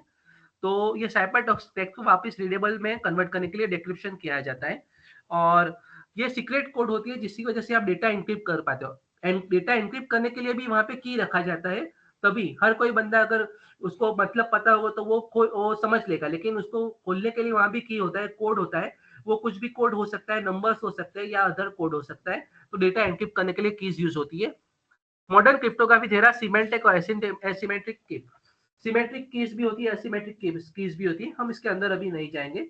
Hash function, this are algorithms that convert data into fixed size string of characters. ये हैश फंक्शन है, बेसिकली एल्गोरिदम है। ये क्या करते हैं, आपका डेटा को फिक्स साइज कैरेक्टर्स में कन्वर्ट कर देते हैं, तो डिजिटल फिंगरप्रिंट की तरह यूज हो सकता है। Hashing is commonly used in digital signatures. आपके डिजिटल सिग्नेचर्स अभी गवर्नमेंट के काफी सारे सर्कुलर डिजिटल सिग्नेचर के फॉर्म में आ रहे हैं, और डेटा इंटीग्रिटी चेक्स, जब आप उसको फाइल को ओपन करोगे तो वो वेरीफाई करेगा कि ये ऑथेंटिकेट है या नहीं, तो उसको हैश फंक्शन की मदद से बनाया जाता है। जो डिजिटल सिग्नेचर है वो वेरीफाई करता है कि आपका यहाँ पे जो डॉक्यूमेंट है वो सही है या नहीं, इंफॉर्मेशन सही है या नहीं। वो क्रिप्टोग्राफिक एल्गोरिदम है जो सिग्नेचर को लिंक करता है, जिससे सेंडर और रिसीवर दोनों मैसेज को समझ पाएंगे। सेंडर का मैसेज पर्टिकुलर प्रोटेक्ट रहता है, और रिसीवर उसको वेरीफाई कर पाए कि ये सेंडर ने मैसेज ये भेजा है या नहीं भेजा। एप्लीकेशन ऑफ क्रिप्टोग्राफी क्या है? Secure communication, digital currencies, transactions, cryptography के लिए ऑथेंटिफिकेशन, ऑथेंटिकेशन भी कह सकते हैं, डेटा इंटीग्रिटी, और डेटा की आपके यूनिकनेस या डेटा के उसको कहेंगे डेटा के सिक्योरिटी की अश्योरेंस। दोस्तों यहाँ पे कोशिश की कि आप एक बार ये पेपर, अगर आपने कहीं पे कुछ मिस कर दिया हो तो आप इसको समझ पाए, इस वजह से एक समराइजेशन टाइप का रिवीजन लेक्चर दिया है। तो आई होप आप इसको समझ पाए और अच्छे से इसको एग्जाम में लिख पाए। Thank you and keep learning.